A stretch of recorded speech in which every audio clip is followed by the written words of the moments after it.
Welcome to another episode of Tech Talk Radio. I'm Andy Taylor. I'm Shawn DeWeerd, just us again. And there's a lot to talk about, too. I mean, last week, we talked, the first segment was about Apple and their big announcements. And now we're seeing more and more news coming out about Apple and some of the things. I just went ahead and upgraded my iPhone 14 to the latest 18.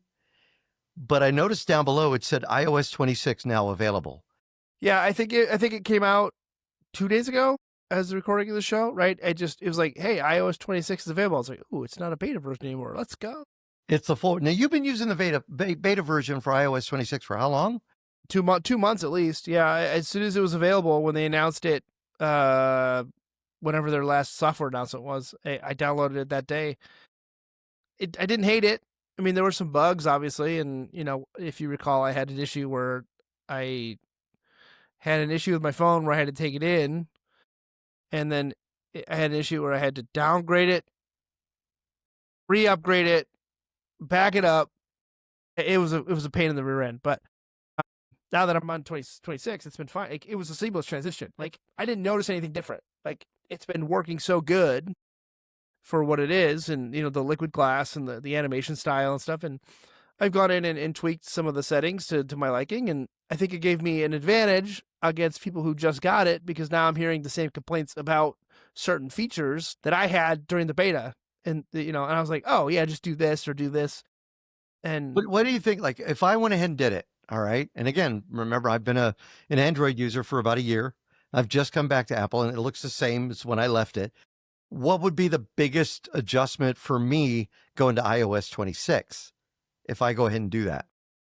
So, I mean, you're familiar at least with iOS. The biggest thing, if I had to sum it up in like one easy to define phrase, this OS is designed for two-handed operation. Really? So a lot of the menu functions, a lot of the search functions, a lot of the X's, a lot of the, it's been designed. Normally, I used to hold my phone with one hand a lot. And I could reach, mostly right-handed. I could reach up and hit the X's with my thumb or whatever, if it was at the top of the menu. Now, a lot of the UI experience has been moved to the bottom of the phone. The X's are at the bottom right. Creating new messages is the bottom right. So a lot of key features that normally would be at the top right are now at the bottom right. The search has been moved to the bottom. It seems, a lot more people are using the phones. Like, just on a day-to-day basis, millions and millions and gazillions of people are using their phones for everything. And how do you hold it? One-handed. I can type relatively quick with one thumb. Right. But if you put two hands on it, now I can type really fast with two thumbs. So it's almost going back to the types of phones where you used it where you just had the keyboard. Yeah. Right? Like original Blackberries, it's like you always want the keyboard there because you're always typing, but it can go away. You can swipe up. Still can do it one-handed, still type one-handed and stuff. But now I'm finding myself having to remember muscle memory. Okay, to start a new message, I have to go to the bottom right instead of the top left. So if I'm holding it one-handed and I try and go up to the top or I try to go over, so it's just relearning muscle memory things. So I think from a fundamental design, that's the easiest way I can sum it up, is it's been designed for two-handed operation. Like, you're going to be holding onto it a lot more two hands. Right. Now, some people I know, Shawn, they'll put their phone in a mount, or, I've got a mount here in the studio, or it's mounted in front of me. And then it's just a matter of, picking what I want to do. That can still work for somebody. I mean, if they want. Well, yeah. And I think something that I use quite a bit is if my phone's laying down and I want to respond to a message, I'll do the swipe texting. Yeah. Where you start with one letter, you just swipe around and say, like, hey, Caitlin, I'm going to be home late for work. And you can just do it that fast. Like, and you can miss, you don't have to be precise. It knows where you're trying to go based on like your speed and stuff. And I can do that relatively fast. I do that quite a bit. If I see a message on my phone, I just go hit it, just swipe on my phone instead of typing each letter. Right. But well, one of the things though that I want to see, Shawn, is, and again, I've been really relying on the Pixel, and I I wasn't sure I was going to really like the Gemini feature on it, and the AI feature, and I do. I love it. I love, especially for me in the studio. If I'm playing a song by the group Chicago, and I want to find out when did Make Me Smile come out. It's so easy to just, I don't have to type it. I can be doing other things, ask, and it will put that information right there for me, which is great. Siri just hasn't been able to do that. And I tried the other day, let's see, and I was like, that's so disappointing. Yeah, I mentioned it when we talked about it right after the announcements aired. The only AI announcement they made for the iPhone event was for the AirPod Pros. That was it. That's it. Yeah. The only AI announcement. There hasn't been anything since, and that's it. If they do integrate, and they were talking about this, we mentioned this last week too. If they do integrate Gemini, which there has been talk, I don't know if that's been squashed yet, but if they do integrate that into the Apple interface, that would be great. I think that'd make people happy. I mean, you could do it with third party, ChatGPT. You could add that app, or any of the other AI companies. You could add that as an app and do the same thing basically. But I like the responsive time and everything that I've been getting with Gemini. I think that's been working good. I just don't know how I mean, I'm still on the fence about AI in general, right? I've kind of always been the naysayer about AI. I do find it's useful for certain things. Right. I don't like that it's literally in everything. And I get nervous about that it's going to be in toys going forward. Yeah. That's scary. And, it's so easy to, I don't know. It's interesting seeing younger generations, especially because they work at university, seeing how other students are dealing with AI and what they're thinking about. And now you're starting to see trends with teachers having people physically write their essays and physically write because they can't, it's like you have to prove to me that you didn't do it with AI. How do you do that? Write it. Well, I think there's two types of, and I've talked to a teacher about this too. There's two types of students, ones that are going to allow the AI to do the whole article, and those that are a little sharper than that will use it to create kind of a flow chart of it, but then go in and add what add what they've learned, edit it, make it their own. And I think it's the same way with business too. That's going to work the best. If you see, I've seen posts online where I just go, that's AI. And I've seen written text online, whether it be a post on Instagram or Facebook, that's AI. When somebody takes the time to use it to get the info they need to put together something, then yeah, that works out good. I did a news segment that ran this past week, which was good because we were talking about Riverside FM, which we use for producing the show. There are some great AI features in that as well. And I had to create a shot where some people were sitting around a table doing a podcast, because I didn't have video of us doing it. So I figured, okay, let's do that. But it's so crazy because as soon as you cut to any text that's on the screen, you look at it and go, what word is that? It's like, it can't get it all together, at least in the short amount of time that we want it. So that's kind of the downside with these AI features. But we're looking for that more, I think, in our personal devices. Yeah, I mean, I think I said it last week that this is the new generation's .com bubble. AI is going to be everywhere and then it's just going to just disappear. Right. And yeah. it's going to be crazy. I don't know what effect it's going to have on jobs and that kind of stuff, but it's not going away, for one. We know that. But I think the number of companies that are just solely banking on AI taking over the majority of their workforce is a bad play.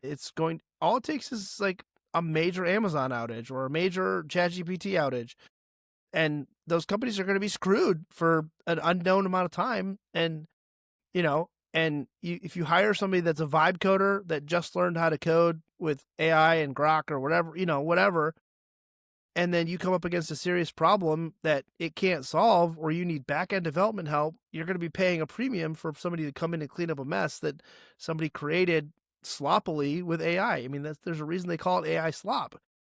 Yeah. You're seeing a lot of professional long career coders looking at stuff and going, yeah, it works, but there's no support if anything goes wrong. There's no back end. There's no redundancy.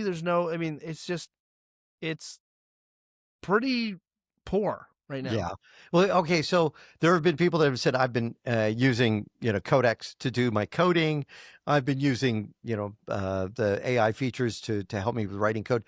The thing is, we can't. I don't think it's at that point, and I don't know if it'll get to that point where we can't jump in 100% and say, just do this for me, because it's just like anything on the net. You could watch a video on YouTube. It may not apply to you in what you're trying to do.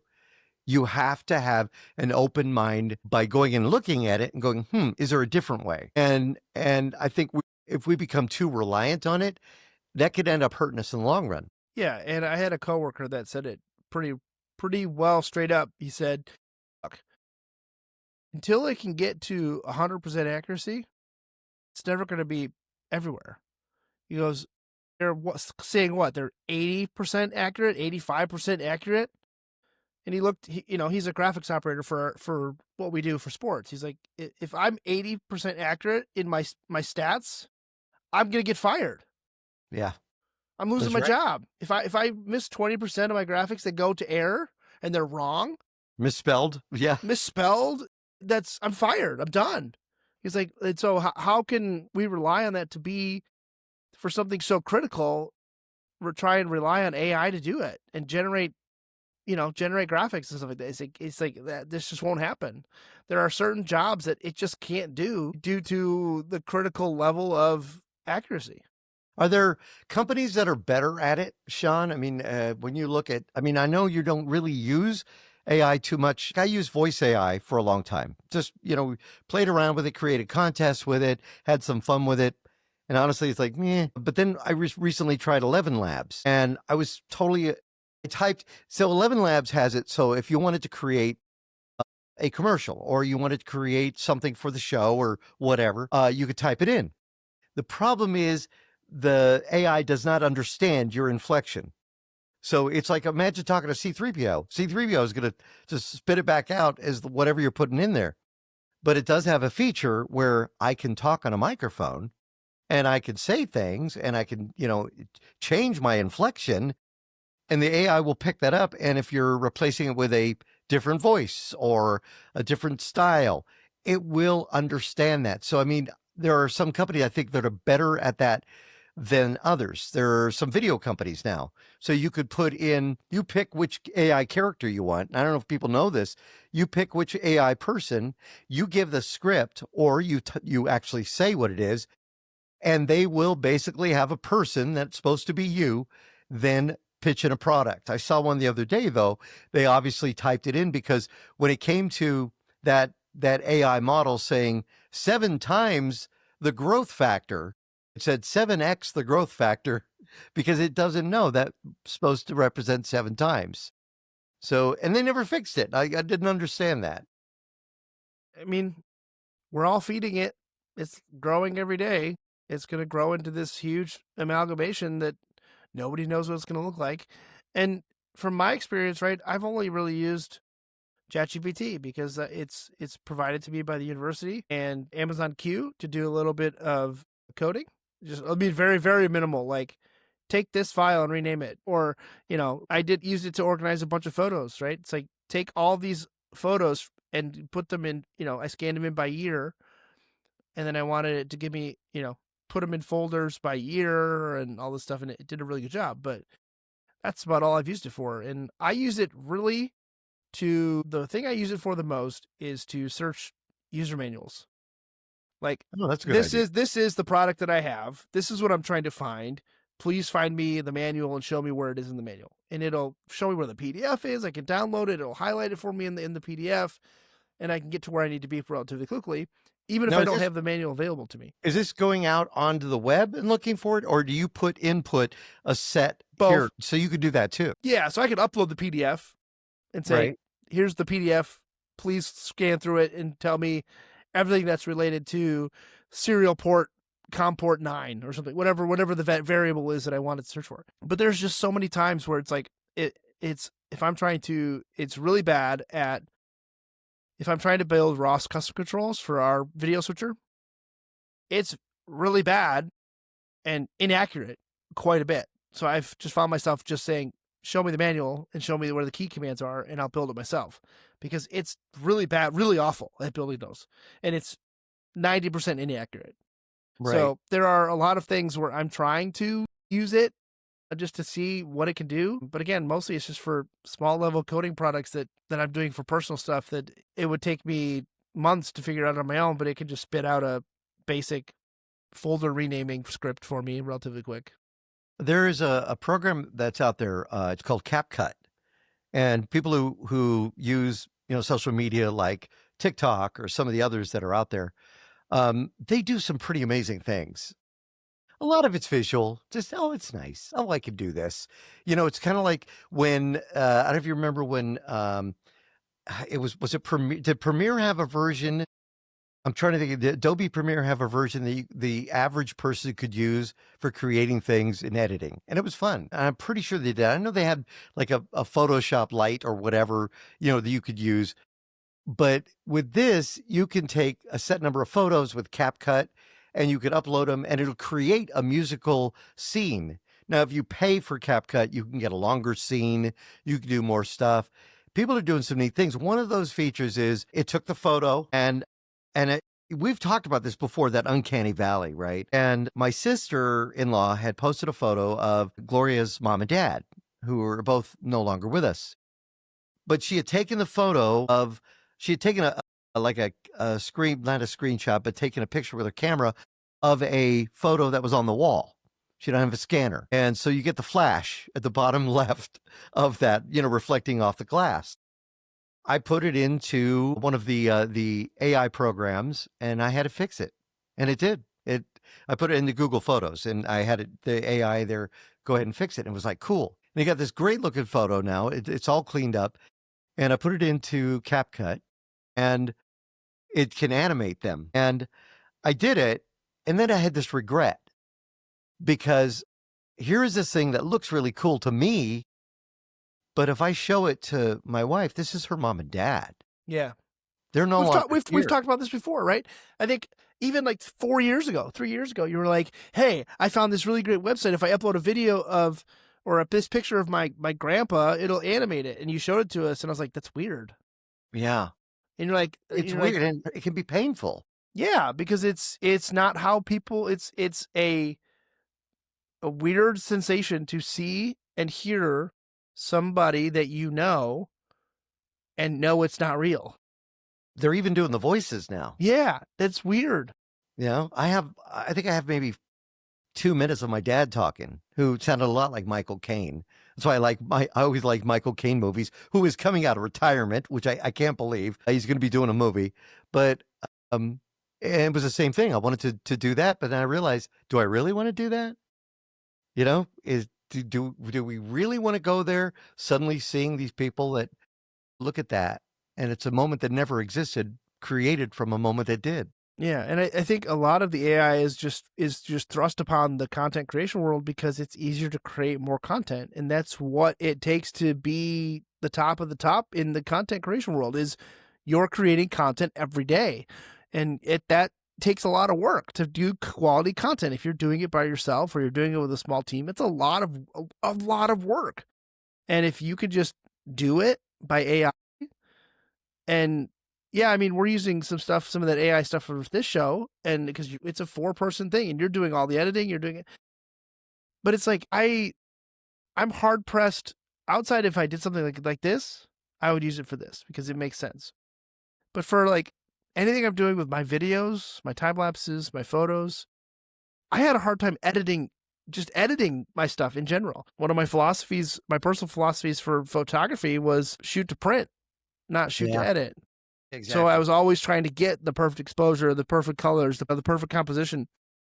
And that's not always realistic. And, I don't really know Photoshop that well. I could go in and maybe blur out a couple dust spots if I didn't clean my sensor. And the only AI I've used in my photo editing is their Lightroom has a new AI noise reduction. Oh yeah. For long exposure or nighttime stuff, and it looks really good. Now it doesn't do it perfect, and you can tweak it and stuff, but even that makes me feel a little icky about it. I was trying the other day, Shawn, to take a photo and I put it into Photoshop, and I wanted to separate something out of the photo. Matter of fact, I think it was a picture still from the show, and I wanted to take us out of the backgrounds and put us into this graphic. And I was having a hard time around, especially around Justin's hair, because he's got the spiky hair, and the colors from the background were coming through, and that's hard to edit. Adobe does have a new tool that's part of Photoshop that made me say, "Oh, do I want to go back to Photoshop?" Because this tool can take, and I saw a demonstration of it, and I was like, and again, it uses AI to go in there and actually fine tune, with the walking ants to each Lasso tool, yeah. the lasso tool, each color that came through on so he did like a bicycle with the spokes. Every spoke showed up. Now, anybody who has done editing with Photoshop like myself knows that is really difficult to do. It's tedious. It's tedious, and I use a Wacom tablet, and I can still edit with it, but again, it's like they're making it easier to the point. But again, you're paying for that. If you want to pay, you see some of these videos up on social media with the babies talking. It's like, it's amazing. It's like, how did they do that? It's fake though. Yeah, I think we are. I think it's, and with just the way the world is right now, and the way you never know what's real right now. And did I post that? Did you post that? Did somebody else post it on my account? Did I get hacked? How do you know? Did somebody really say that? And with the volatility of posting content that may be socially dangerous at this point in time, you may lose your job, or you may get harassed, or you may get doxxed. So it's just a hard place to be on the internet right now. It really is. There is one thing I want to tell people, though, that I thought was pretty cool. We talked about this before. NotebookLM, when it comes to AI, and that's part of Google. So you go to, I think it's notebooklm.google.com. NotebookLM gives you the ability, and they're calling it a study tool. And I've had another teacher agree with me. This can be pretty good. In the old days, when you needed to study, you had to open a book. You had to go to the library, maybe get an encyclopedia, and you would read it. And you would go through that book and you would study, and hopefully you retain that. Of course, the internet came along, and then you would go to Google, or you go to any one of the sites for Encyclopedia Britannica or whatever. Remember Encarta for Microsoft? That was cool. Oh yeah, we had the whole World Book from Encarta or Britannica. I don't remember what it was. It had the whole thing, the whole series. And you could. It was one of my first real computer experiences, right? It was the Britannica CD, the CDs with the interactive encyclopedias and interactive world dictionaries and stuff. It was really cool. But let's face it, Shawn, though, as news moves and news develops, that's the problem with those programs is, well, nothing's updated. The web updates it a lot faster than a book will do. Mm-hmm. But you take NotebookLM, and say I went to a website and I wanted to learn about this company. Maybe I'm going to apply for a job with this company.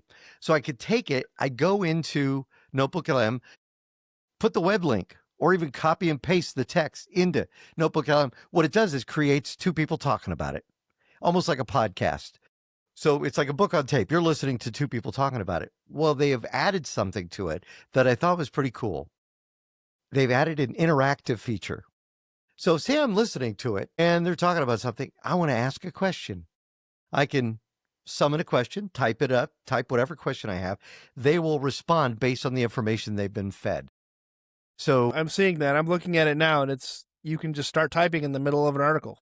And they will go ahead and those voices will respond to what you've asked. So you could find stuff a lot easier.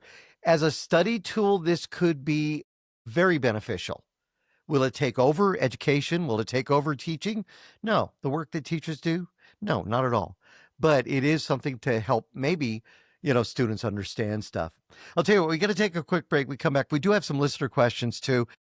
We got a Wyze update as well, something new from Wyze that Shawn looked at and said, whoa, I didn't know they were doing this. So we'll find out more about that when we come back. I'm Andy Taylor.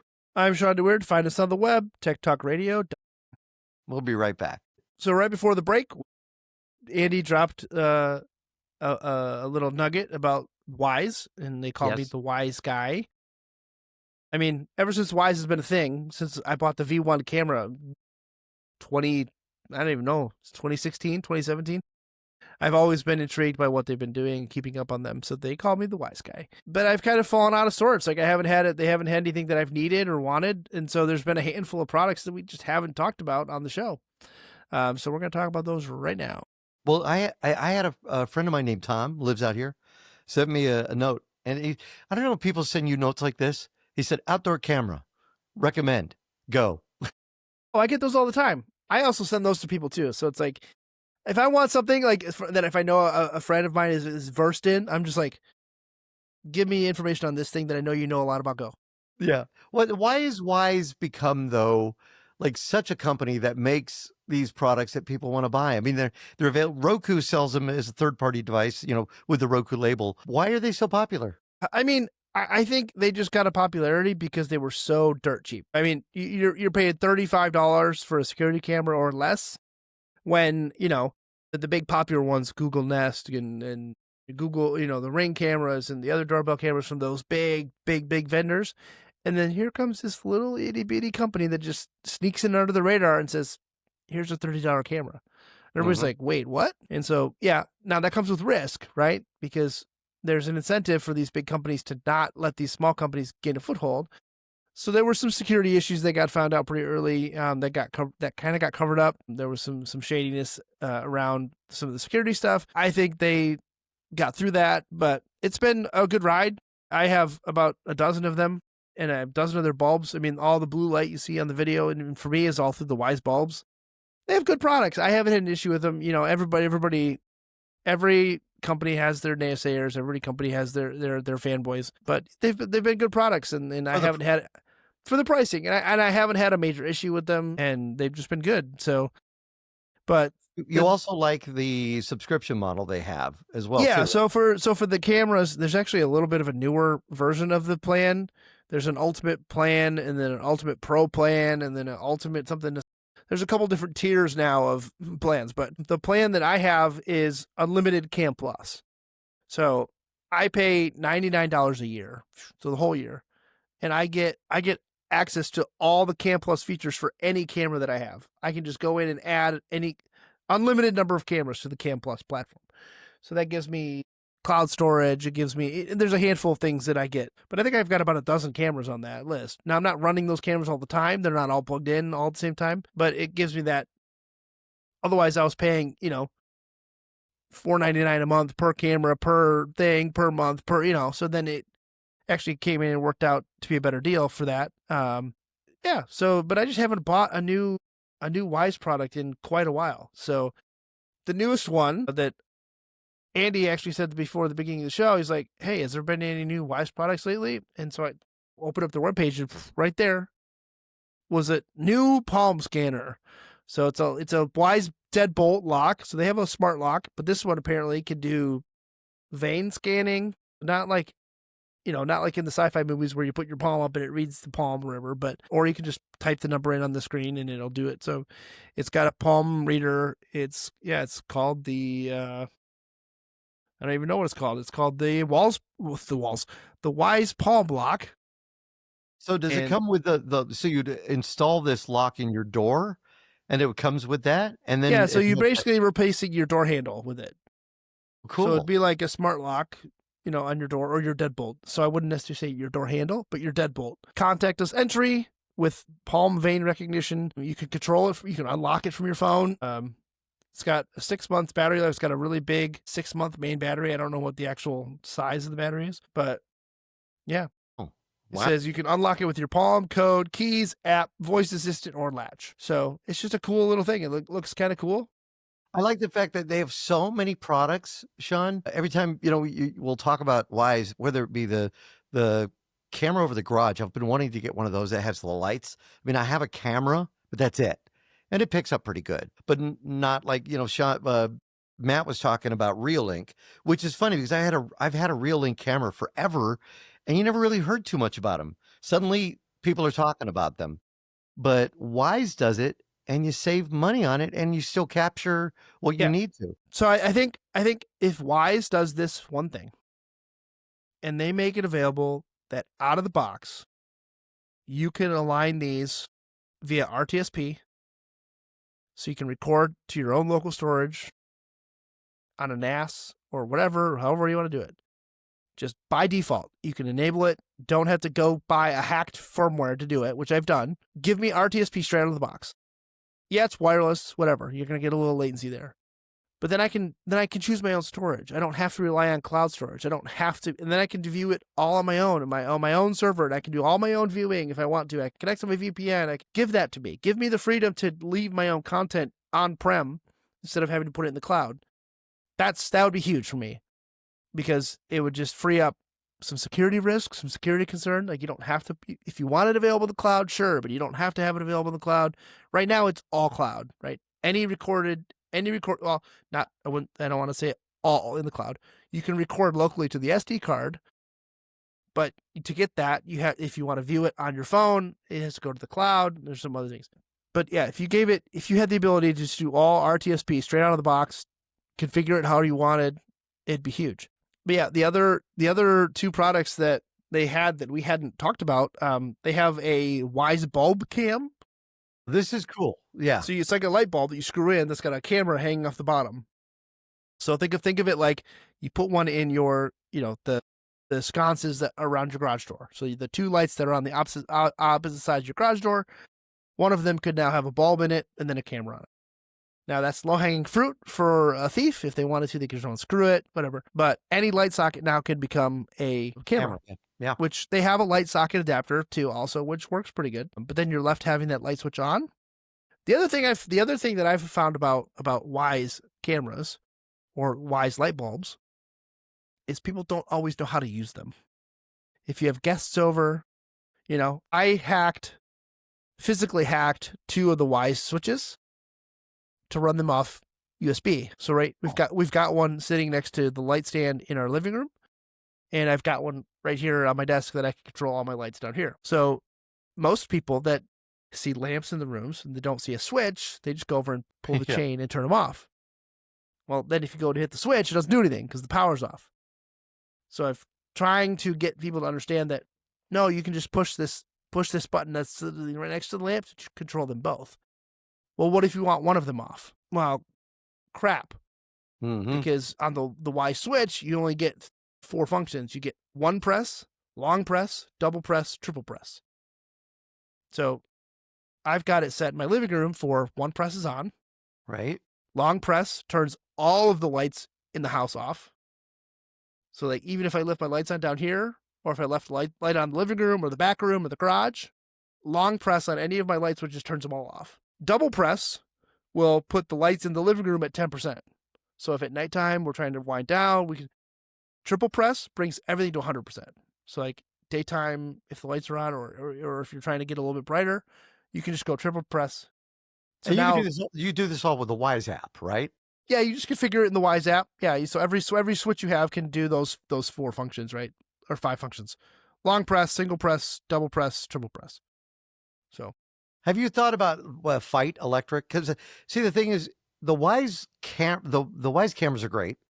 The Wyze other features, they've done everything from even mobile vacuums like the Roomba, similar to that. But I don't know, But the light bulbs themselves, if you look at Fight, FEIT, they make some bulbs, and I have some of those, and I like them. Roku makes them as well, which I think could very well be Wyze bulbs. But I'm wondering. The pricing wise, we see the pricing on the cameras a lot better than the Nest cameras, much better than the Real Links, but the Real Links quality is amazing. I'm wondering if the bulbs themselves, though, if somebody wanted to do what you do, where you have them in one TV room, you could change the color, you could make them do all of this. Is it cheaper? Because that could be. So the bulbs, I mean, I don't know. I haven't really seen smart home, power and lighting. Their bulbs are still about $26 a piece, I think. I've got some of the Wyze plugs. I've got the floor lamp. I've got some of their LEDs. I mean, I kind of went all out when they announced the light bulbs because I thought they were really cool. And they've been working really, really well. And I've actually got the ones that are like the dome-shaped ones, too. So it's not just the regular light socket ones. They have the bigger dome ones. Because I have all recessed can lighting in my basement. And it helped quite a bit. So I've got 1, 2, 4, 6, 8, 10, 12, probably 14 of them in the basement, I think, maybe more. 14? Oh, my Lord. Yeah, I replaced them all. And so, like, if I just do a single, I just turned them off. But so if I turn them on and I do a long press, right, it turns them all to Okay. white. So now Got it. it's all white throughout Man, this half of my basement. You need to pick up that room, Shawn. Look at that. My basement's a disaster. That's the benefit of having a space to myself, and toddlers that can't come down here, I can leave it a mess. Oh, yeah. There you go. So 2 presses will then turn it back to blue for the show. And is that easy to program? So somebody listening maybe is not too tech savvy, they could set something like this up and maybe not have a problem with it? Yeah, I mean, you have to go in and tell it it's a rule, right? So it's like if this, then that type of situation, right? So it's like if this is pressed twice, change these bulbs, and you put them in a group. So you say change this bulb group to blue at 100%. Now, can you? I also have it set that if I triple tap this one, Right. and I'm watching a movie on my projector, the 2 lights that are above the screen will shut off while the other ones change. Right. So it reduces the light reflection off of the screen while keeping the other bulbs on, but at a much dimmer level. So you can kind of customize what it does. So I've got a theater mode. So like if I want to watch a movie down here, I just triple tap this and it turns these ones off, keeps those ones on, but dims the ones by the front. Can you tie that into your home assistant?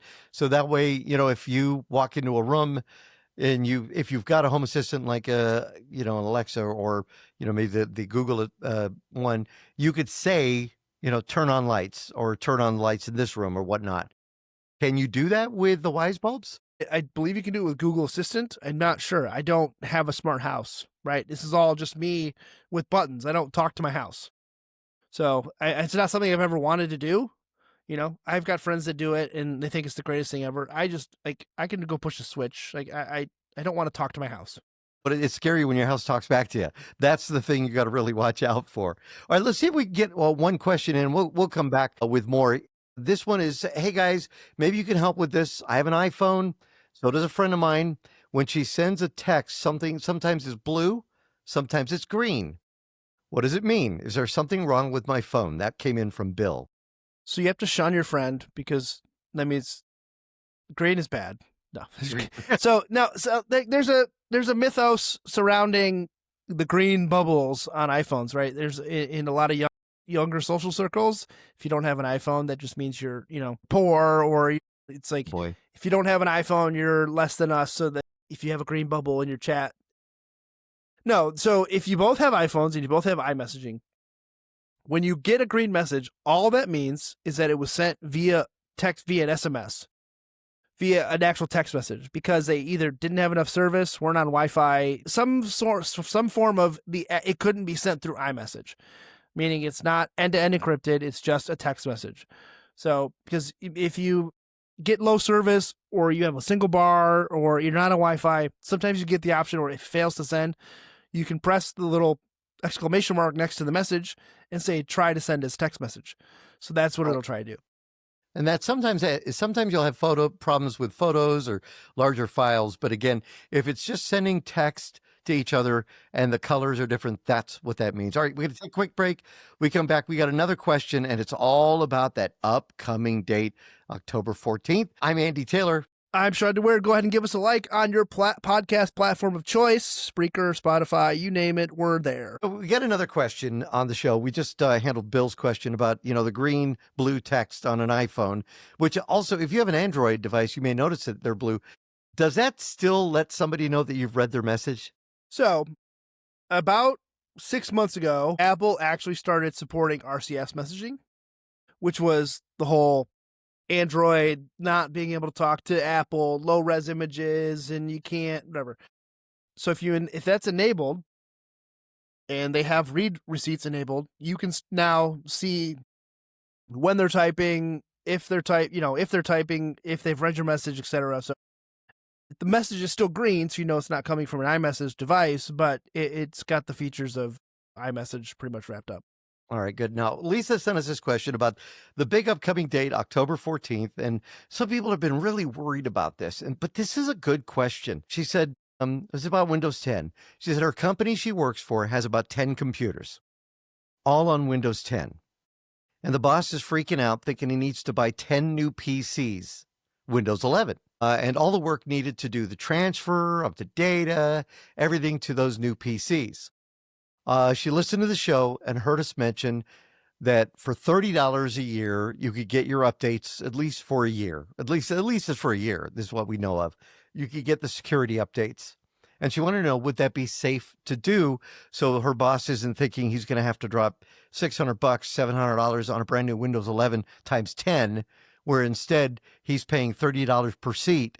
And again, remember, that's per seat. That's not per PC. I mean, not overall. That's going to be $300 to get these security updates if he's not ready to update. So I just looked it up.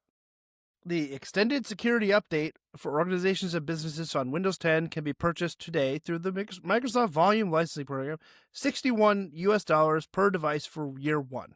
Oh, 61. So it's not 30. So it's a little bit more than I think we thought it was going to be. Consumers, though, that are in this boat, that are like not wanting to update, they don't want to buy a new Windows 11 box.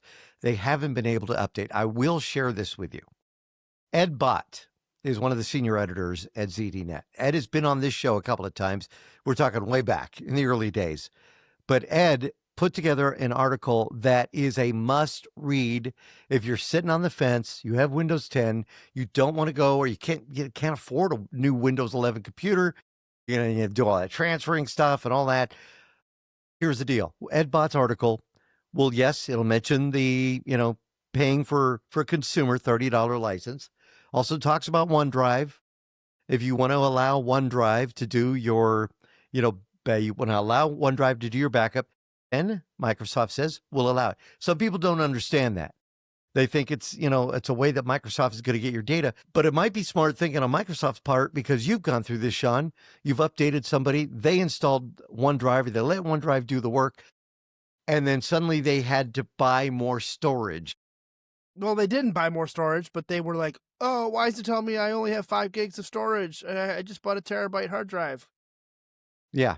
And it filled up pretty quickly. So that's one way. Now, Ed's article talks about TPM 2.0, which is a trusted platform module that a lot of people are running into, or even older processors. I ran into that. I had a TPM that I purchased, added to my system, and then when it came to the processor, it didn't meet the specs. And it wasn't that, it was probably one generation below what it needed to be. But in the article that Ed put together, EdBot ZDNet, it goes over everything you need to think about, including registry hacks to edit your registry. And again, if you want to take this on, but again, he goes through the step-by-steps, and using Rufus, which is a program that is a free open source portable utility that it will help you create bootable USB drives from ISO image that can help you get over that and get Windows 11 installed. Yeah, and you got experience with the Rufus way is the way to go. If you're even remotely tech savvy and want to reinstall Windows 11, or go from 10 to 11, Rufus, you get the ISO, put it on Rufus. You can skip all of the BS that comes with, it just does it. It just will install it. It's like, I don't care about TPM. I don't care about all this sort of stuff.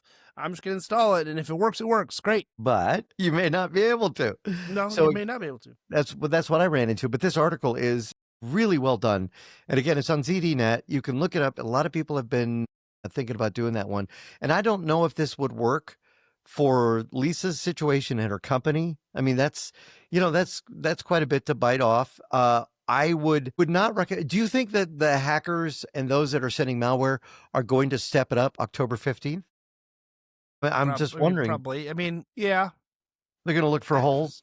I mean, it's always going to be a constant threat. And I think you just have to keep up on keeping your patches in place, because those companies have people that their whole job is to just look for threats and update code and push, if you work at an organization, I'm sure you get the emails that say patch Chrome. There's a critical day 0 vulnerability. Patch Chrome. I get them at least once a week from the university saying your browser has to be updated because there's a patch.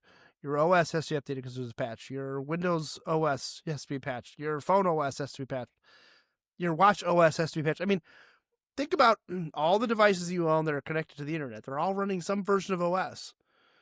So that's a lot of places that people could be hiding malicious content that people have to think about. Watches, phones, cars, pacemakers, probably. You even think about it, Yeah, right? It's like even absolutely. the smallest device that could be a computer could be the target of a malicious code.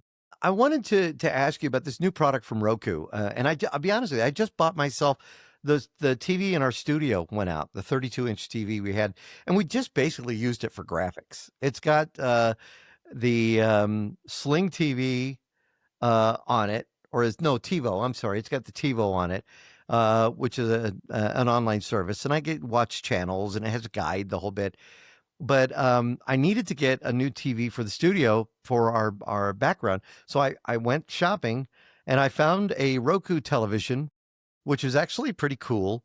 And the Roku TV for $118 for a 40, it was a 42-inch Hisense 1080p. Not I didn't go 4K. I would have to spend another $100 on that. But I was pretty impressed. And Roku actually has some pretty neat features on it as well. And I don't know if you use Roku TVs, but I'm like, We do. Yeah, not bad. Yeah, so I like our Roku TV. I think the best part about it, and this is what I use this quite often, is with the Roku app. For one, it gives you remote control. Mm-hmm.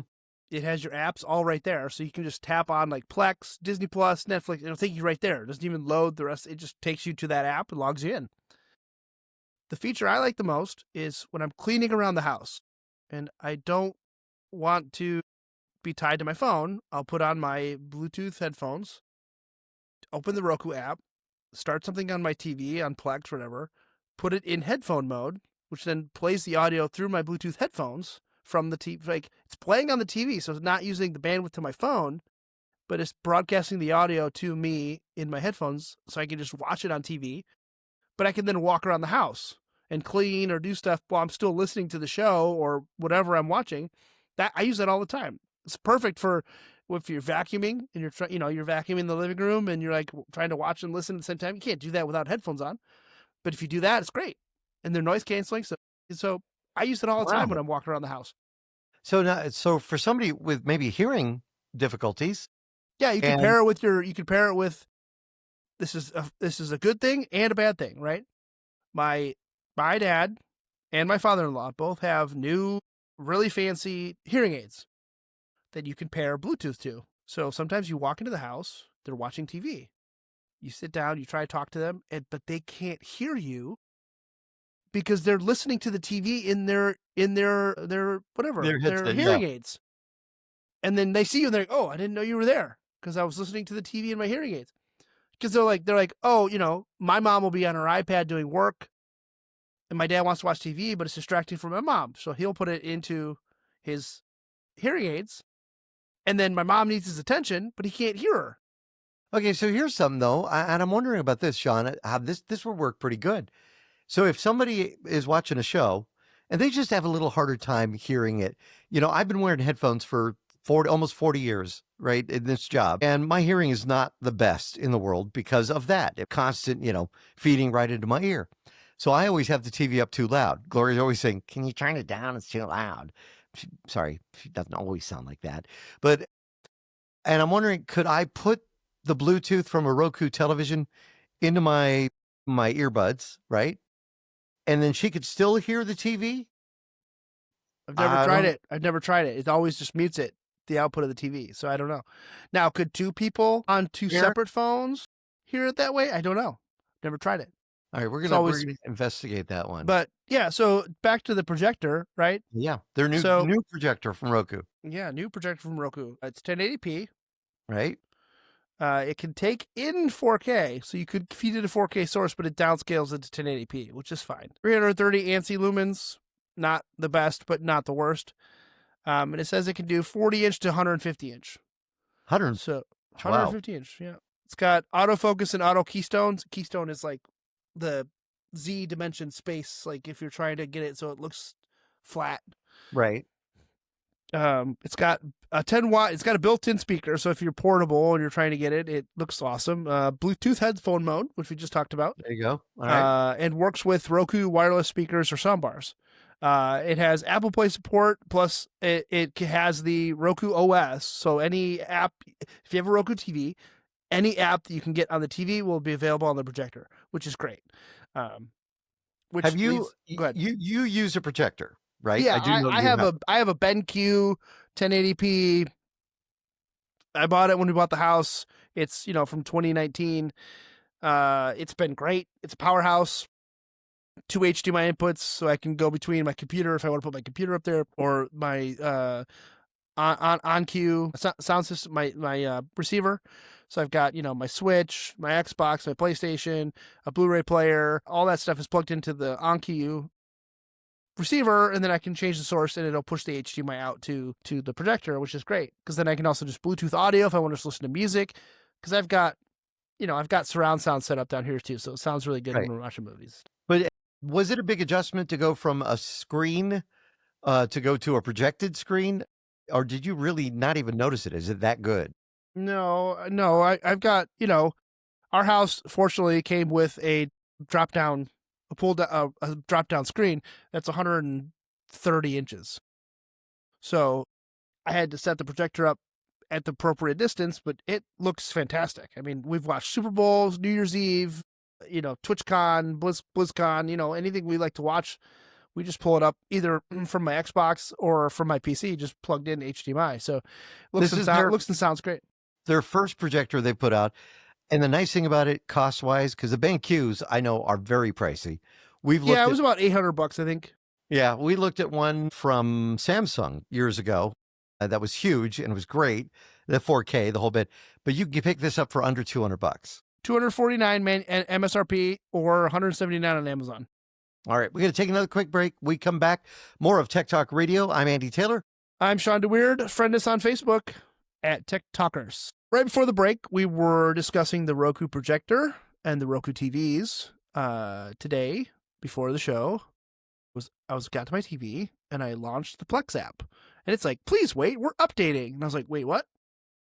I normally don't have auto update apps on because I hate sometimes when they auto update and they sign you out or they cause all sorts of problems. And you're like, wait a minute, I don't like this feature, et cetera, et cetera. And it's hard when you're trying to use it. Yeah. And companies don't make it easy to go backwards, but didn't have any issues with this. So I was like, great, this looks fine. There's some UI changes, nothing big. Not the case for a lot of people on Roku TVs. For Plex, a lot of people using Plex on Roku? For the Plex app specifically, the update apparently picture quality issues, frequent stuttering, and crashes of the Plex app on Roku TVs. For our listeners who don't know Plex, real quickly, what is Plex? Plex is a home media server. It's you can curtail it to your own liking. You can have your own content on a server that will play, or your PC that'll play, but it can also play live TV. It can play, it's like Sling, it's like Fubu, it's like any of those other free apps that can get content to you via their free channels. Primarily, it's used for people that have their own media that they want to stream to from a server or their own PC. But the other note that I wanted to mention before we wrap up the show was if you have Plex, you should probably be changing your password. They had a security breach about a week ago. They've had a few over the years, but this one was just the most recent. So again, just be vigilant, change your password, give it that special character, give it, don't name it after your dog or, those types of things.